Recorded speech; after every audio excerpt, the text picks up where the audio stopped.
अस्सलाम वालेकुम गाइस, क्या हाल है? ठीक ठाक हैं। अभी जो हम डिस्कस करने वाले हैं टॉपिक, ये हमारी प्रॉपर्टीज़ हैं ऑफ गुड कंक्रीट। यानी कि एक अच्छी कंक्रीट में कौन कौन सी खसूसियात होनी चाहिए, उन खसूसियात को हम कैसे अचीव कर सकते हैं और इसके अलावा इनको मिनिमाइज़ कैसे कर सकते हैं, और कौन कौन से फैक्टर जो हैं हमारी उस कंक्रीट पे इफ़ेक्ट करते हैं, जिससे हम अच्छी हमारी जो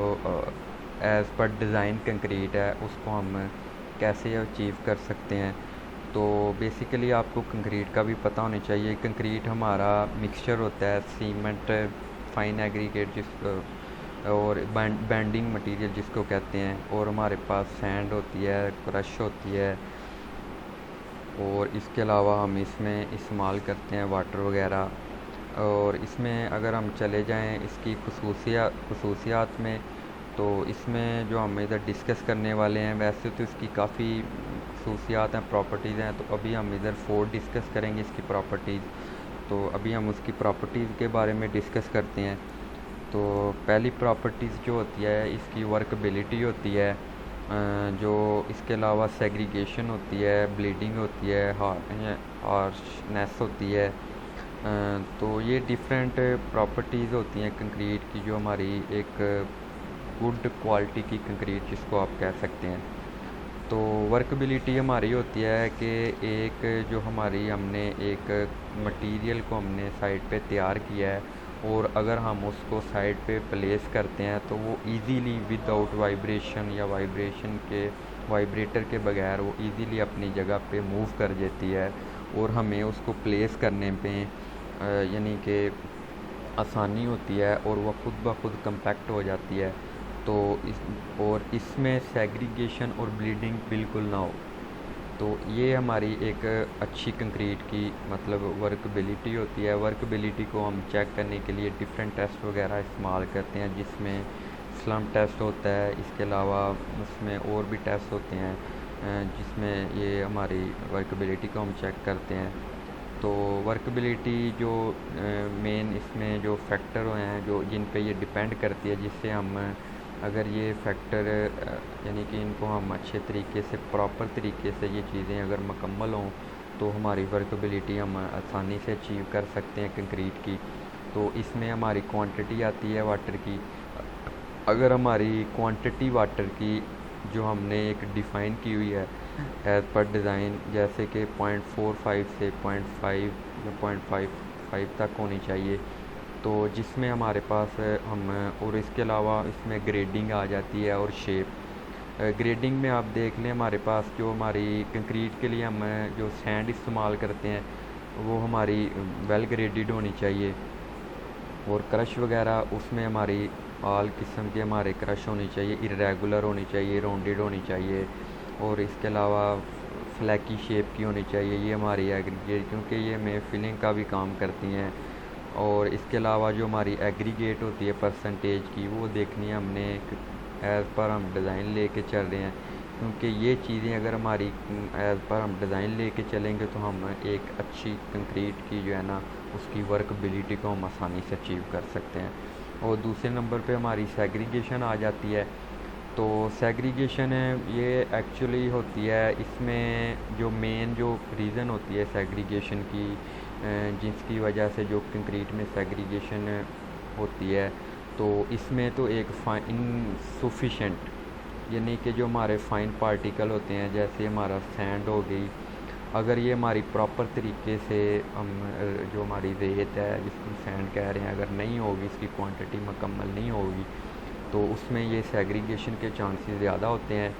और इसके अलावा अगर हम एक कंक्रीट जो हमें डिज़ाइन ने डिफ़ाइन किया हुआ है कि आपने 1.5 मीटर से अगर आप ऊपर यानी कि हाइट से फेंकेंगे तो उसमें सेग्रीगेशन के चांसेस ज़्यादा होंगे। तो इस चीज़ों को जब हम एज़ पर साइट फॉलो नहीं करते, तो हमें जिसके नतीजे में हमें सेग्रीगेशन ये वाला आप देख लें अक्कर होती है इसमें कंक्रीट में।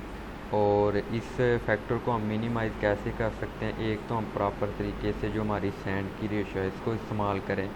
दूसरे नंबर पे हमने जो कंक्रीट या हम कंक्रीट पंप से कर रहे हैं या हम कहीं दूसरे की हैंड मिक्सिंग से कर रहे हैं तो उसकी हाइट का हमने ख्याल रखना चाहिए।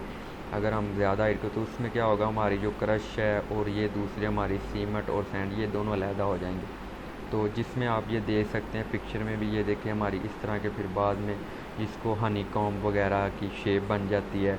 और जो कि हमारी बाल वगैरह में बाहर रह जाती हैं कंक्रीट से, तो वो इसमें हमारी जो मॉइस्चर आएगा और फिर उसके नतीजे में इसको कुरैन होगी और कुरैन के नतीजे में हमारा जो स्टील होगा उसको उसकी जो हमारी कॉलम की स्ट्रेंथ को या बीम या स्लैब की स्ट्रेंथ को वीक कर देगा और स्ट्रक्चर की लाइफ पे इफ़ेक्ट डालेगा। इसके अलावा जो ब्लीडिंग होती है, ब्लीडिंग में एक तो इसका जो मेन होता है ना मकसद, यानी कि जो हमारा वाटर सीमेंट रेशो होती है, अगर हम कंक्रीट में एक जो हमें डिज़ाइन में बताया हुआ है कि इतनी भाई वाटर रेशो होनी चाहिए, अगर हम उससे ज़्यादा वाटर हम डाल देते हैं तो उसमें हमारी जो हम कंक्रीट साइड पे प्लेस कर रहे होते हैं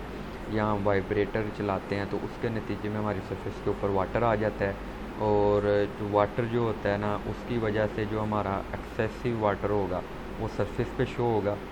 और ये हमारा जो है इसमें जब आप ये समझ लें कि वाटर जब सरफेस के ऊपर आएगा उसके नतीजे में हमारे पोर वगैरह बनेंगे और कंक्रीट की सरफेस को रफ़ करेगा और जिसमें हमें क्रैक्स वगैरह के चांसेस ज़्यादा होते हैं। तो इन ब्लीडिंग से हमें बचने के लिए प्रॉपर ये करना चाहिए कि हम जो क्वांटिटी है वाटर की इसको कंट्रोल करें या हम इसमें कोई केमिकल वगैरह इस्तेमाल कर लें ताकि वो हमारी जो अगर क्वांटिटी कम हो जाती है वाटर की ज़्यादा हो जाती है तो हम उसको केमिकल के ज़रिए भी मिनिमाइज़ कर सकें ताकि उसमें ये जो हमारा ब्लीडिंग वाला प्रोसीजर है या जो ब्लीडिंग होनी है कंक्रीट में उसको हम मिनिमाइज़ कर सकें। गाइस इसमें आप देख सकते हैं कि ये जो तस्वीरें दी हुई हैं ये ब्लीडिंग आपको शो कर रही हैं, यानी कि जो ओवर वाटर होता है या वाटर की जो क्वांटिटी होती है वो बाद में जब हम वाइब्रेशन करते हैं तो ये कंक्रीट की सरफेस पे आ जाता है और जिसमें पोर बनते हैं और फिर पोर बनने के बाद जब कल को रेन वगैरह होती है तो उस पोर से ये उसके जो हमारा स्टील होता है इसको क्रियन को और इसकी कंक्रीट को स्ट्रेंथ को डैमेज करते हैं। और इसके अलावा हार्डनेस पे आ जाएं तो इसमें हम क्या करते हैं कि ये हमारी अगर इसमें ये तो मेन मकसद हो गया, इसमें एक तो आप समझ लें कि कंक्रीट में जो हम फाइन पार्टिकल हैं उसकी जो हमारी रेशो होगी वो कम होगी तो हम उसमें भी ये हमारी रफ़ सरफेस बनेगी। तो दूसरे नंबर पे हमारी जो इसमें सीमेंट सीमेंट की अगर सीमेंट हमने कम डाला है तो सीमेंट जो हमारा होगा फाइन पार्टिकल क्योंकि उसने सैंड के साथ मिलके हमें एक प्लेन सरफेस देनी होती है। तो अगर वाटर हमारा कम है तो वो भी हमारी रफ सरफेस बनेगी। और इसके अलावा हमें इसको जो हमने स्मूथ सरफेस मिलनी होती है तो उसको हम अचीव करने के लिए हम क्या करते हैं कि हम करने के लिए ना हम जो है ना फाइन पार्टिकल सीमेंट वगैरह और ये वो करने के लिए हम इसको मिनिमाइज़ कर सकें। और इस तरह अगर हम ये जो हमारा आ रहा है अपना रफ सरफेस कंक्रीट की आ रही है तो इसमें आपने देखा होगा कि फ़ाइन पार्टिकल या इसमें वाटर की रेशो होगी और आप इसके अलावा सीमेंट की अगर कम इस्तेमाल करते हैं तो उसकी वजह से हमें स्मूथ सरफेस नहीं मिलती है। तो आपने देखा होगा कि इसके अलावा आप देख लें इसमें स्ट्रेंथ वगैरह आ जाती है और स्ट्रेंथ हम कैसे अचीव कर सकते हैं। अगर हम इन चीज़ सारों को कंट्रोल करेंगे तो हम मैक्सिमम तरीके से अपनी स्ट्रेंथ को कंक्रीट को। इसके अलावा ड्यूरेबिलिटी, ये ड्यूरेबिलिटी जो होती है ये भी हम इन फैक्टर को कंट्रोल करके हम उसकी कंक्रीट के जो मेंबर होते हैं उनको अच्छे तरीके से एक प्रॉपर एज पर डिज़ाइन हम उसको करेंगे तो हम ड्यूरेबिलिटी को भी कर सकते हैं। इसके अलावा हमारी जो होती है इसको हम कह लें श्रिंकेज वगैरह, अगर हमारा उसमें सीमेंट वगैरह हम ज़्यादा डाल देंगे छत में तो उसमें हमारे क्रैक्स के चांसेस ज़्यादा होते हैं। और इसके अलावा जो हमने उसकी अगर हम एक प्रॉपर डिज़ाइन से चलेंगे तो हम उसकी जो इकॉनमी जो हमारी इसको भी हम कंट्रोल कर सकते हैं। तो ये डिफरेंट मेथड हमने डिस्कस किए हैं तो इनको आप उम्मीद है मुझे आपको समझ आ गई होगी। तो ये काफ़ी हेल्पफुल होने वाले हैं। एज ए आपको साइट इंजीनियर साइट सुपरवाइज़र ये चीज़ें आपको पता होनी चाहिए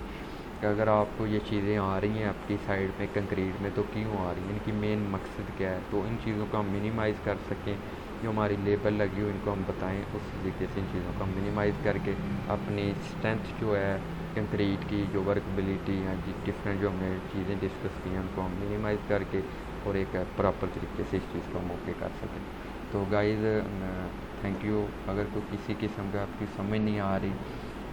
अगर आप ये स्लाइड मेरे से लेना चाहते हैं तो कमेंट बॉक्स में आप अपना क्वेश्चन लिखें, किसी किस्म का कोई मसला आ रहा है तो ये भी इंशाल्लाह मैं इसको प्रॉपर तरीके से सॉल्व करने की कोशिश करूँगा। Thank you.